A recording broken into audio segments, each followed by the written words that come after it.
নমঃ বিষ্ণুপদায় কৃষ্ণপৃষ্ঠায় ভূতলে শ্রীমতে জয় পতাকা স্বামিনীতি নামিনে। নমো আচার্য পদায় নিতায় কৃপা প্রদায়িনে গৌর কথা ধামোদয় নগর গ্রাম তারিণে। নমঃ বিষ্ণুপদায় কৃষ্ণপৃষ্ঠায় ভূতলে শ্রীমতে ভক্তি বেদান্ত স্বামিনীতি নামিনে। নমস্তে সরস্বতী দেবী গৌরবাণী প্রচারিণে নির্বিশেষ শূন্যবাদী পার্শ্বত দেশতারিণে। বাঞ্ছাকল্পতরুভ্যশ্চ কৃপা সিন্ধু এব চ পতিতানাং পাবনেভ্যো বৈষ্ণভ্যো নমো নমঃ। মহাপদান্বয় কৃষ্ণ প্রেম প্রদায়তে কৃষ্ণায় কৃষ্ণায় চৈতন্যে গৌরতীর্ষে নমঃ। হে কৃষ্ণ করুণা সিন্ধু দীনবন্ধু জগৎপথে গোপীশ গোপিকা কান্ত রাধাকান্ত নমস্তুতে। তপ্ত কাঞ্চন গৌরাঙ্গী রাধে বৃন্দাবনেশ্বরী বিশ্বভানুসুতে দেবী প্রণমামি হরি প্রিয়ে। জয় শ্রী কৃষ্ণ চৈতন্য প্রভু নিত্যানন্দ প্রিয় অদ্বৈত গদাধর শ্রীবাসাদি গৌর ভক্ত বৃন্দ।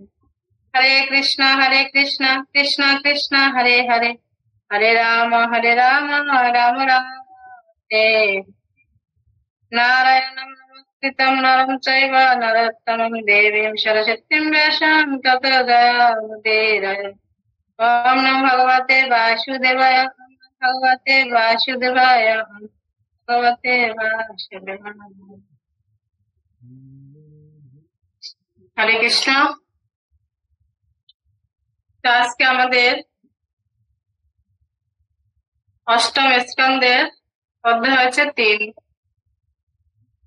গজেন্দ্র মোক্ষ, মানে যে গজেন্দ্র মোক্ষ যোগ। তা আমরা এর আগে তো মানে শ্রবণ করেছি, যেহেতু এটা অনেকদিন ধরে কয়েকদিন ধরে চলছে।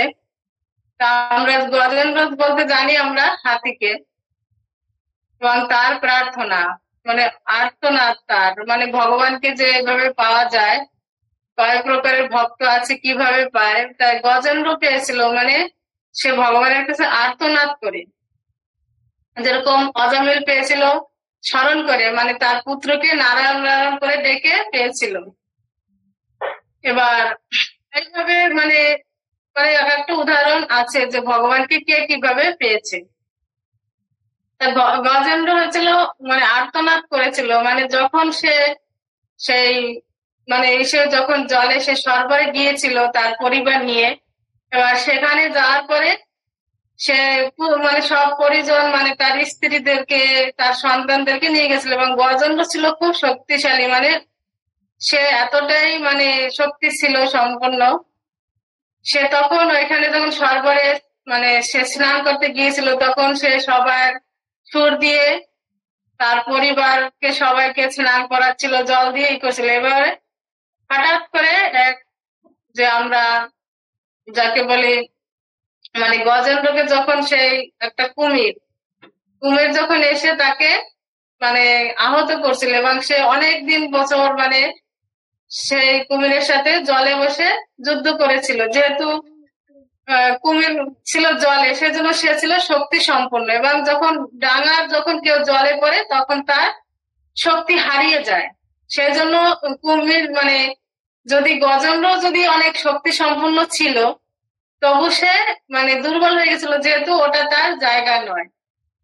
সেজন্য সে মানে মানে সেই কুমিরের সাথে সে পারছিল না। এভাবে যখন আর্তনাদ করেছিল ভগবানের কাছে, তখন সে ভগবানকে পেয়েছিল, বা ভগবান তাকে তখন সেইখান থেকে উদ্ধার করেছিল। এবার গজেন্দ্রর কিন্তু সেখান থেকে মানে বাঁচার জন্য তার প্রার্থনা ছিল না ভগবানের কাছে, যেহেতু তার আগের জন্মে সে ছিল রাজা ইন্দ্রদুম্ন, সেজন্য সে অনেক তপস্যা করেছিল। কোনো কারণে সে অভিশপ্ত প্রাপ্ত হয়ে সে এই গজেন্দ্র মানে এই হাতির দেহ পেয়েছিল। সেজন্য তখন পাওয়ার পরে যখন ভগবানের কাছে কিন্তু সে এটা তার চেতনা এসেছিল ভগবানের কারণে, মানে ভগবানের কৃপাতে যেহেতু সে একসময় ধার্মিক রাজা ছিল এবং বিষ্ণু ভক্ত ছিল, সেজন্য তার প্রার্থনা মানে বা তাকে ভগবান তাকে কৃপা করেছিল, যেহেতু তার আগের জন্মের সুকৃতির ফলে। সেজন্য ভগবান তাকে সেই স্মরণ করে দিয়েছিল। যখন শেষ পর্যায়ে তখন ভগবান তাকে স্মৃতি উচ্চারণ করে দিয়েছিল, সেই জন্য সে ভগবানকে স্মরণ করতে পেরেছিল বিপদের সময়, লাস্ট সময়। কিন্তু সে জানতো যে আমি এই যে যে যে হাতি দেহটা, এটা তার রেখে কি হবে, একটা পশুর দেহ, এটা যদি তার সেখান থেকে এই হাতির দেহটাকে বাঁচানোর জন্য উদ্দেশ্য ছিল না। সে আমাদেরকে শিক্ষা দিয়েছে যে কিভাবে আমাদের সর্ব পরিস্থিতিতে ভগবানকে স্মরণ করা। বিপদের সময় যদি আমরা ভগবানকে স্মরণ করি, তাহলে ভগবান আমাদেরকে কিভাবে রক্ষা করে। সেজন্য আমাদের এরকম উদ্দেশ্য না যে শুধু যখন বিপদে পড়বো তখন ভগবানকে স্মরণ করব। এবার আমরা তো জানি না যে কখন আমাদের বিপদ আসবে, কিভাবে বিপদ আসবে, সেটাও আমরা কেউ জানি না। সেজন্য আমাদের সবসময় ভগবানের স্মরণ করা উচিত। সেরকম তখন এই শিক্ষাটা আমরা এখান থেকে অর্জন করতে পারি যে মানে ভগবানের কাছে যখন তার এই যে হাতি দেহটা পেয়েও যে হাতির দেহটা থেকে যে তাকে মানে আরো থাকুক বেঁচে, এরকম তার ইচ্ছা ছিল না। কিন্তু যে ভগবানের কাছে যে শরণাগতি হওয়া, ভগবানের অন্তিমে যে ভগবানের কাছে প্রার্থনা করে এবং ভগবান যে সর্ব বিপদে সে রক্ষা করে, সেটাই এটার প্রমাণ। তা এটা হচ্ছে গজেন্দ্র নীলার মানে মেন কাহিনী, যে ভগবানকে কিভাবে ভগবানের সর্ব পরিস্থিতিতে কিভাবে ভগবানকে স্মরণ করলে মানে কেউ যেরকম পাশে থাকে না, আমরা যখন একটা বিপদে পড়ি তখন আমাদের আত্মীয় স্বজন পরিবারদের এরকম আগে ডাকি যে আমাকে সহযোগিতা করো, সহযোগিতা করো, কিন্তু দেখা যায় তারা সেই সহযোগিতা করতে পারে না একমাত্র ভগবান ছাড়া। তা আমাদের শ্লোক 11 থেকে আজকে মানে তৃতীয় অধ্যায়ের 11 নম্বর শ্লোক, তাহলে আমরা 11 নম্বর শ্লোক শ্রবণ করব। সত্যেন প্রতিলভ্যা নৈষ্কর্মণ্য বিপশ্চিতা নমঃ কৈবল্যনাথায় নির্বাম সুখা।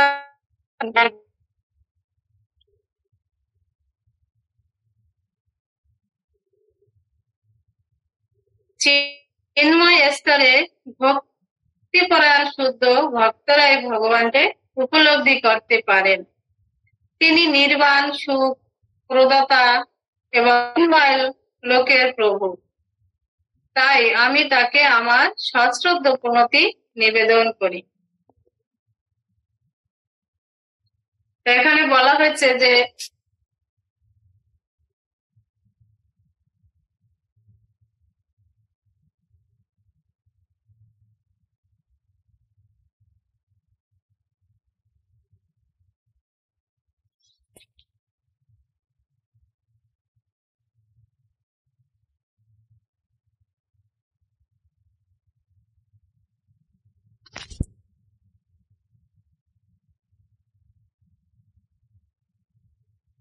না, কিন্তু তাদের অনেক সময় লাগে, যেহেতু তাদের হৃদয়ে সেই ভগবত ভক্তিটা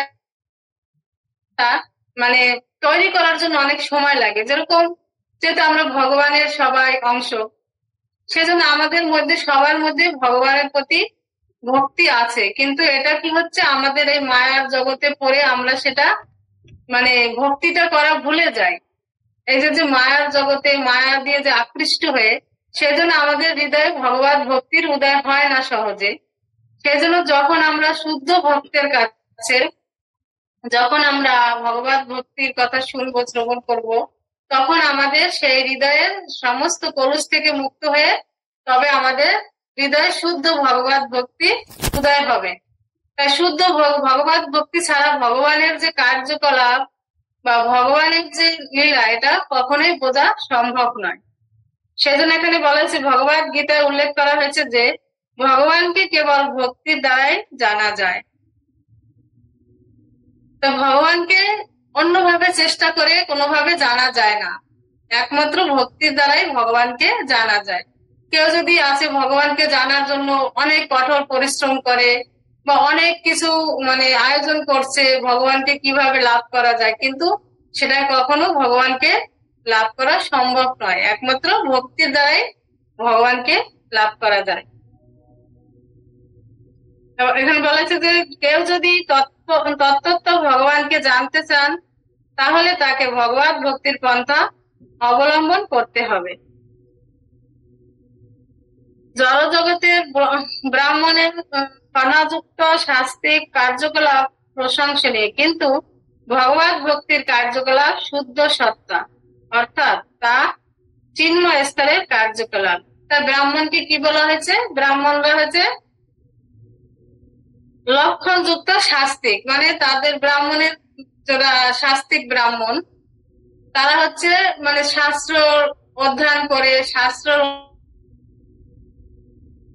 অনুযায়ী তারা জীবন করছে। শাস্ত্রিক কার্যকলাপ প্রশংসনীয়, তারা যেটা করছে এটা প্রশংসনীয় করা যায়, প্রশংসা করা যায়। কিন্তু এখানে যে বলা হচ্ছে যে ভগবত ভক্তির কার্যকলাপ শুদ্ধ সত্তা, মানে যদি শুধু ব্রাহ্মণরা যেরকম শাস্ত্র অধ্যয়ন করে তারা যে কার্যগুলো করে সেটাকে প্রশংসা করা যায়, কিন্তু ভগবত ভক্তি সেটা সম্পূর্ণভাবে তারা গ্রহণ করতে পারে না। কেন না পারে না? শুদ্ধ সত্তা, যখন শুদ্ধ সত্তার কথা এখানে বলা হয়েছে, অর্থাৎ তা চিন্ময় স্তরের কার্যকলাপ, যে শুদ্ধ সত্তাটা যেটা ভগবানকে জানার জন্য।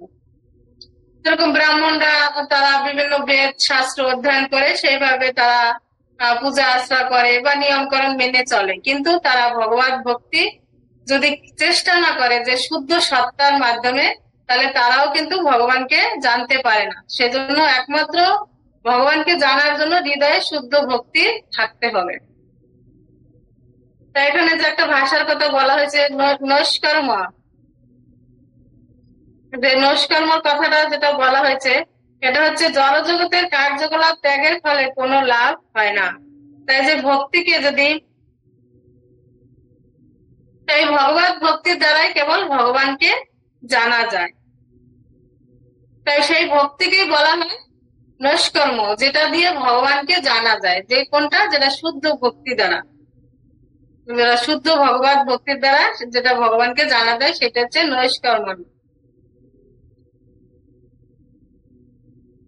তাই এইভাবে যখন কোন সন্ন্যাসীরা দেখা যায় যে এখানে বলা হয়েছে যে জড়জাগতিক কার্যকলাপ থেকে মুক্ত হওয়ার আশায় বহু উচ্চ স্তরের সন্ন্যাসী তাদের কার্যকলাপ থেকে নিবৃত্ত হয়েছে, তবুও তারা ব্যর্থ হয়ে জড়জাগতিক স্তরে ফিরে এসে বৈষয়িক কার্যকলাপে যুক্ত হয়েছেন। দেখা যায় অনেক অনেক সন্ন্যাসীরা করে, যেরকম গীতায় ভগবান বলছে যে সন্ন্যাসের থেকে কর্ম সন্ন্যাস যোগ শ্রেষ্ঠ, সন্ন্যাস যোগের থেকে কর্ম সন্ন্যাস যোগ শ্রেষ্ঠ। যেহেতু অনেক সন্ন্যাসীরা মনে করে যে আমরা কর্ম ত্যাগ করে আমরা ভগবানকে লাভ করবো, মনে হয় যদি কর্ম করলে আমরা এই কর্মর ফলে আবদ্ধ হব। কিন্তু যারা ভগবত ভক্তি তারা জানে যে আমরা কর্ম ত্যাগ করতে পারি না, কখনো আমাদের কর্ম ত্যাগ করা উচিত নয়। আমাদের যেটা কর্ম সেটা আমাদের করতে হবে, এটা ত্যাগ করা উচিত নয়, কিন্তু সেটা যদি সেই কর্মটা যদি ভগবানের উদ্দেশ্যে হয়।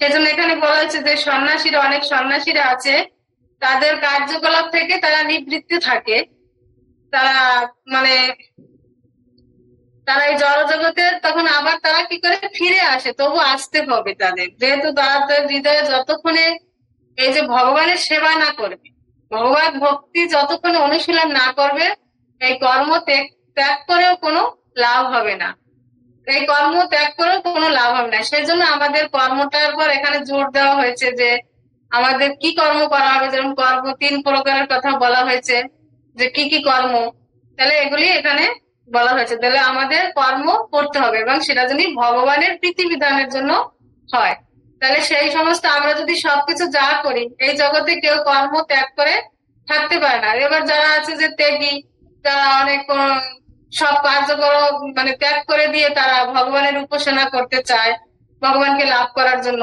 কিন্তু তারা যে শ্বাস প্রশ্বাস নিচ্ছে, হয়তো তারা আহার করছে না, বা তারা যে এই যে হয়তো অন্য কোনো কাজকর্ম করছে না সমাজের প্রতি বা সংসারের প্রতি, তারা সংসার ধর্ম পালন করছে না, তারা সন্ন্যাস মানে আশ্রম পালন করছে, কিন্তু তারা যে যে শ্বাস প্রশ্বাস নিচ্ছে বা একেবারে কিছু যদি গ্রহণ করে, খাবার যদি এমনি কোনো অন্য জাতীয় যদি কিছু গ্রহণ নাও করে, কিন্তু সে শ্বাস প্রশ্বাস যে নেয়, হয়তো একবার শ্বাস নিয়ে মানে কয়েকশো বছর মানে ধরে রাখে মানে যোগের মাধ্যমে, কিন্তু আবার সে শ্বাস ত্যাগ করে, সেটাও কিন্তু কর্ম। কিন্তু সেভাবেও ভগবানকে লাভ করা যায় না একমাত্র ভগবত ভক্তি ছাড়া। তাই একমাত্র ভগবত ভক্তির মাধ্যমে ভগবানকে জানা যায়। তা আমরা তারপরে 12 নম্বর শ্লোক আমরা শ্রবণ করব।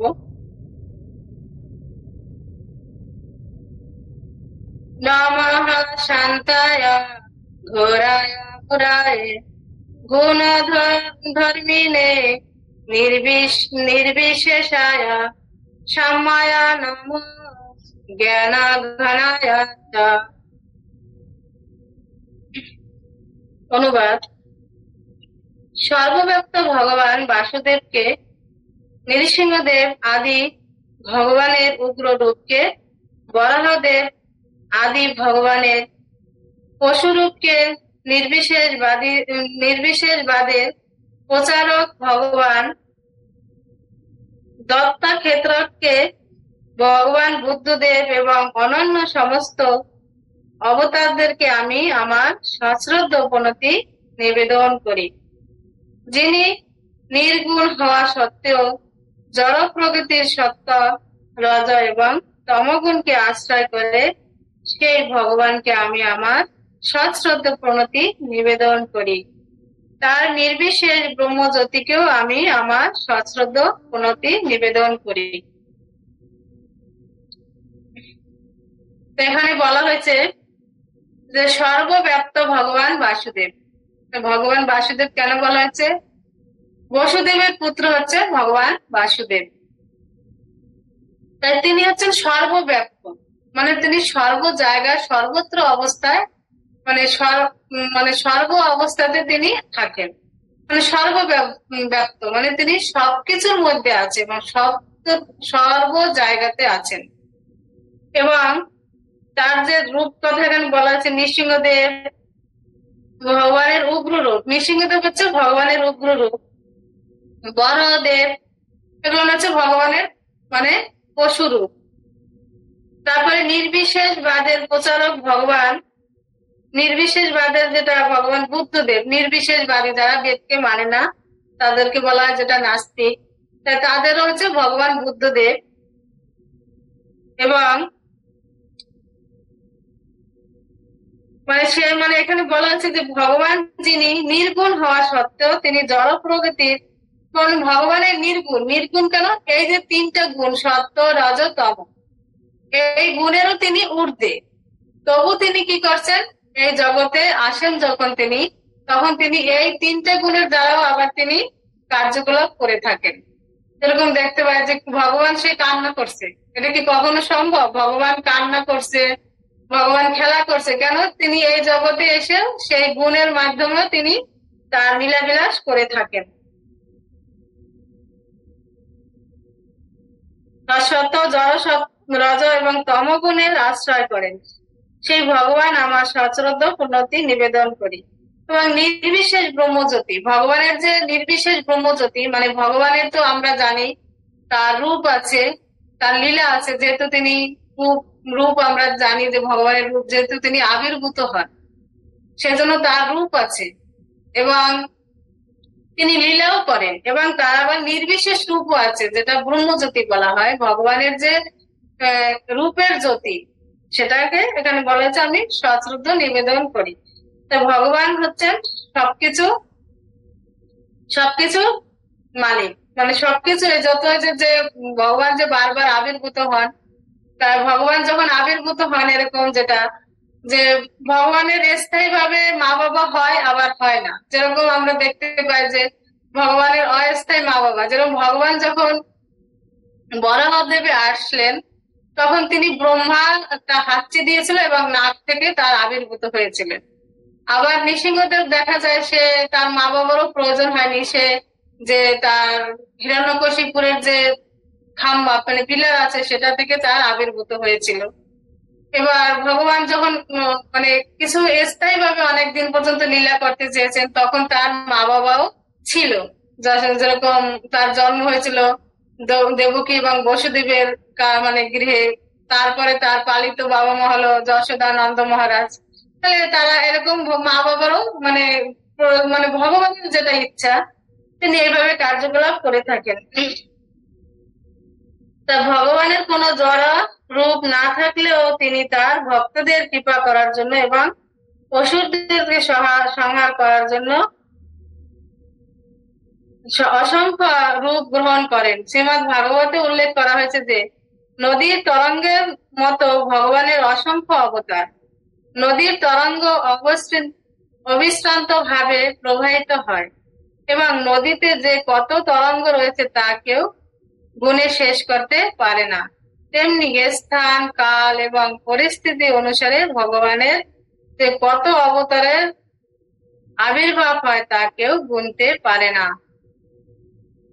তো ভগবান নিরন্তর আবির্ভূত হন। শ্রীকৃষ্ণ যেমন ভগবদ গীতায় একথা বলছেন যে ভগবানের যে কত অসংখ্য অবতার তার কেউ গণনা করতে পারে না। এখানে একটা যেরকম উদাহরণ দিয়েছে যে নদীর যেরকম ঢেউ মানে তরঙ্গ, সেগুলা মানে কেউ গণনা করার কারো ক্ষমতা নেই এবং সে কতবার যে আসে এবং যায়। সেজন্য সেরকম ভগবান যখন অবতীর্ণ হন বা আবির্ভূত হন, তার আসার কারণ হচ্ছে তার ভক্তদেরকে কৃপা করার জন্য এবং অসুরদেরকে সংহার করার জন্য তিনি অসংখ্য মানে অবতার গ্রহণ করেন।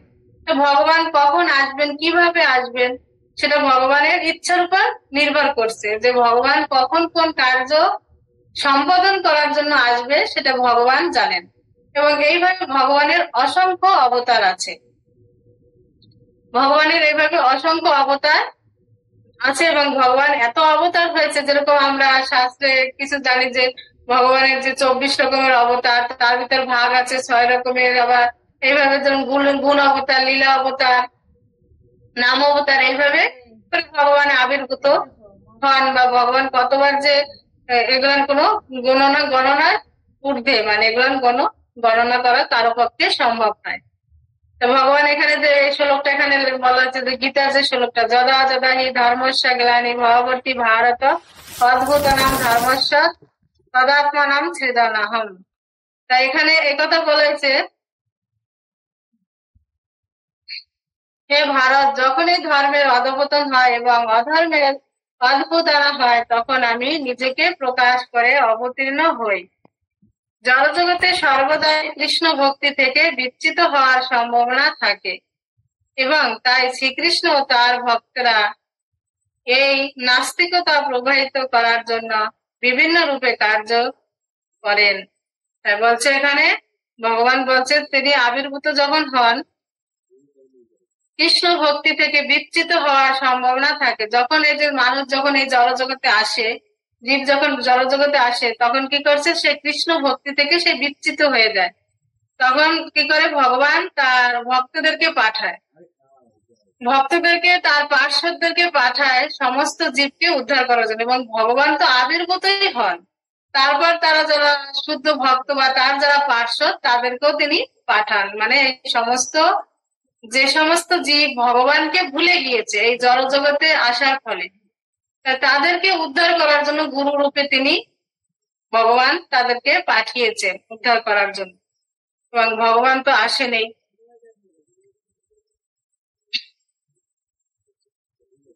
তাই এখানে আরেকটা যে ভাষা হচ্ছে জ্ঞান ঘনায়, মানে জ্ঞান ঘনায় শব্দটির ইঙ্গিত করে যে ভগবানের রূপ এবং অস্তিত্বের অবিশ্বাসী নাস্তিকদের জন্য এই বিভিন্ন অবতারা আবির্ভূত হন। যেহেতু ভগবানের এত রূপে শিক্ষা দিতে আসেন, তাই কেউই বলতে পারে না যে ভগবান নেই।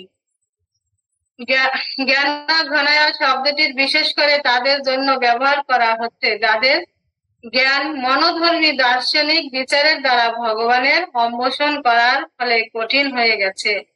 এখানে যে জ্ঞান ঘনার যে শব্দটির কথা বলা হয়েছে,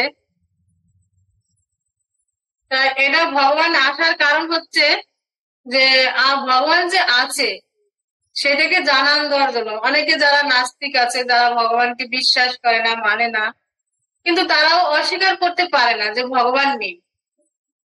ভগবান তো অবতীর্ণ হচ্ছে, ভগবান আসছে যুগে যুগে, এবং সেটা যে ভগবানের অস্তিত্ব আছে এবং ভগবান যে আছে সেটা সবাই মানতে হবে বা মানা উচিত যে ভগবান আছেন, এবং ভগবান যদি না থাকতেন তাহলে তিনি আবির্ভূত হয়ে আসতেন না বা এরকম সবাইকে কৃপা প্রদান করতেন না।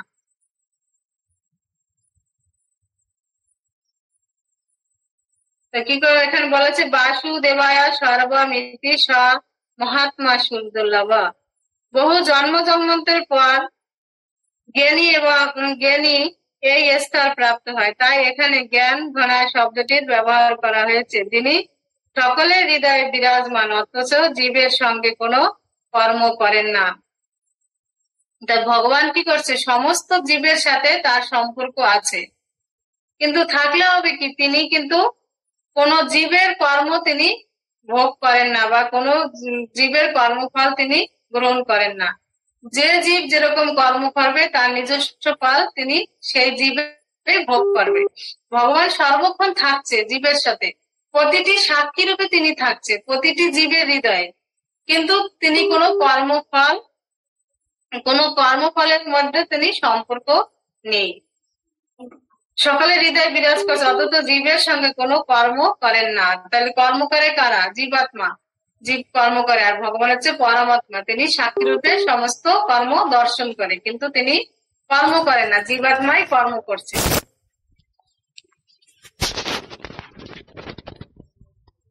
তাই যখন এখানে বলেছে নির্বিশেষবাদী জ্ঞানীদের জ্ঞান যখন পূর্ণরূপে পরিপক্ক হয় তখন তারা বাসুদেবকে উপলব্ধি করেন। তাই যখন এই যে নির্বিশেষবাদী যারা এতদিন ভগবানের ব্রহ্মজ্যোতিকে জানতো, যেহেতু তারা ভগবানের যে রূপ আছে সেটা তারা মানে নির্বিশেষবাদীরা বিশ্বাস করতে চায় না, ভগবানের যে ব্রহ্মজ্যোতি সেটাকে তারা বিশ্বাস করে, যেহেতু ভগবান হচ্ছে অনন্ত অসীম, তার কোনো শেষ নেই, তার কোনো শুরু নেই, সেজন্য তারা নির্বিশেষবাদীরা তারা ওই ব্রহ্মজ্যোতিকে তারা মানে এবং বিশ্বাস করে। যখন তাদের সেই জ্ঞান উপলব্ধি হবে যে ভগবানের এই যে আবির্ভূত হচ্ছে, ভগবান যে আসছেন, যখন তারা সেই জ্ঞান অর্জন করবে তখনই তারা ভগবানকে উপলব্ধি করতে পারবে। সেই নির্বিশেষবাদীরাও যখন মানে জ্ঞানীদের জ্ঞান যখন পূর্ণরূপে পরিপক্ক হবে তখন তারা বাসুদেবকে উপলব্ধি করতে পারবে। তাই আমরা এখন 13 নম্বর শ্লোক আলোচনা করব।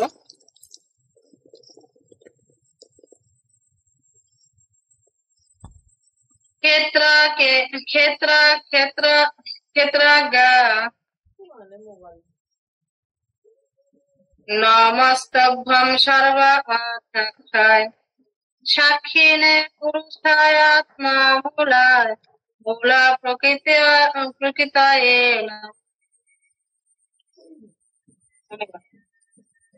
হে ভগবান, আপনি পরমাত্মা, সর্বাধ্যক্ষ, সমস্ত ঘটনার সাক্ষী। আপনাকে আমি আমার সশ্রদ্ধ প্রণতি নিবেদন করি।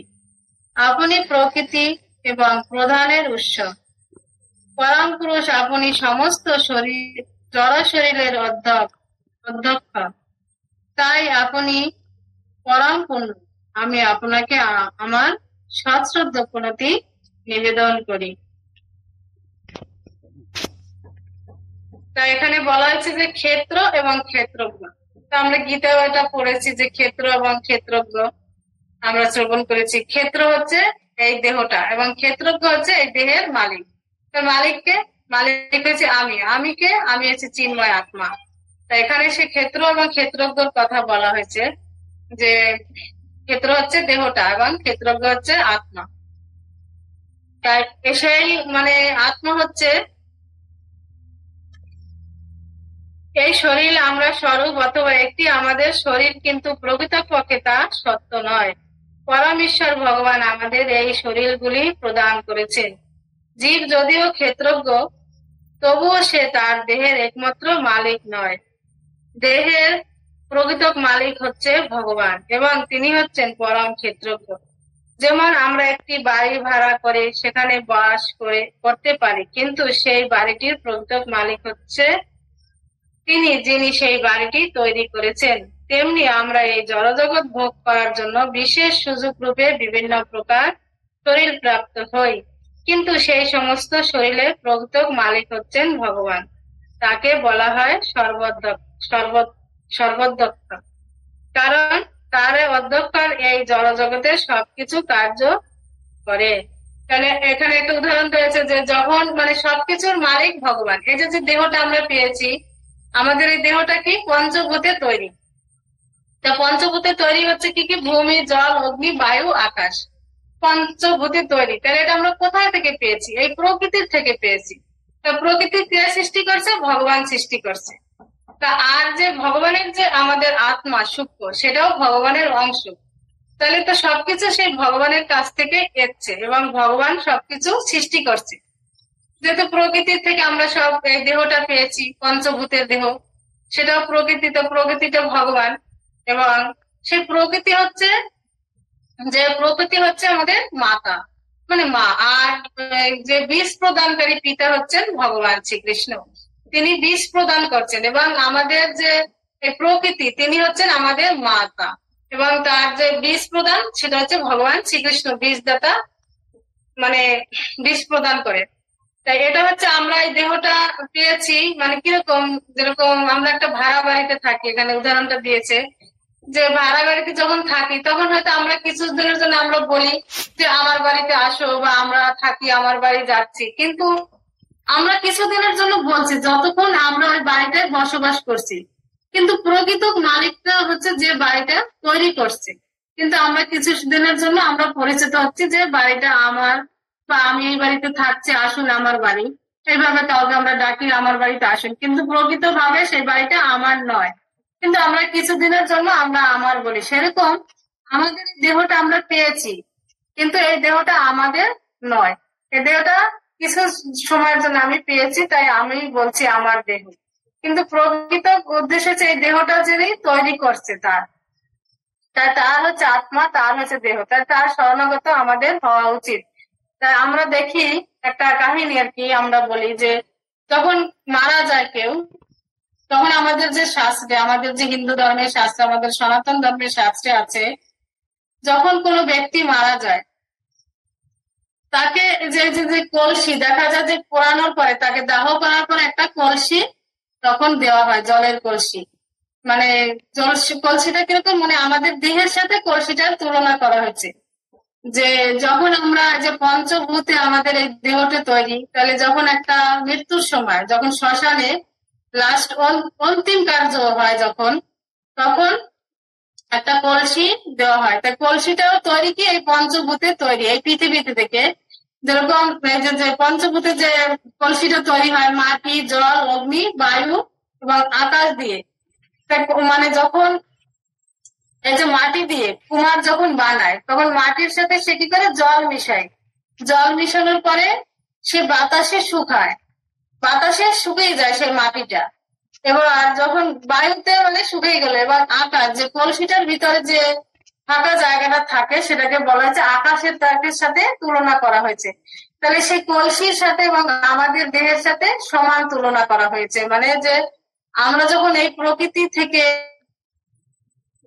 5টা জিনিস আমরা পেয়েছি দেহেতে, আবার এই 5টা জিনিসে আমাদের আবার লীন হয়ে যাবে, সেখানে আবার মিশে যাবে পঞ্চভূতে। তাই এই যে আমাদের যেটা, সেটাও আমাদের কিরকম লক্ষণীয় বিষয় যে আমাদের সনাতন ধর্মে যে দেখা যায় যে কলসিটা বাঁধে, সেটা যখন এই যে 4টা খাম্বা দিয়ে খুঁটি দিয়ে বাঁধা হয়, 4টার বেশি না, 5টাও না, 6টাও না, 4টা কি হচ্ছে? ধর্ম, অর্থ, কাম, মোক্ষ। এই 4টা হচ্ছে সেই খুঁটিকে সাথে তুলনা করা হয়েছে, আমাদের যে 4টে। এবং কলসিটা যে মাটি, জল, অগ্নি, বায়ু এবং আকাশ, এটা দিয়ে তৈরি। এবার যখন এইভাবে করে লাগে, আর কলসির ভিতর যে জলটা দেয়, সেটা হচ্ছে আমাদের আত্মা। সে যেরকম জল জীবন, জীবন সে আত্মা।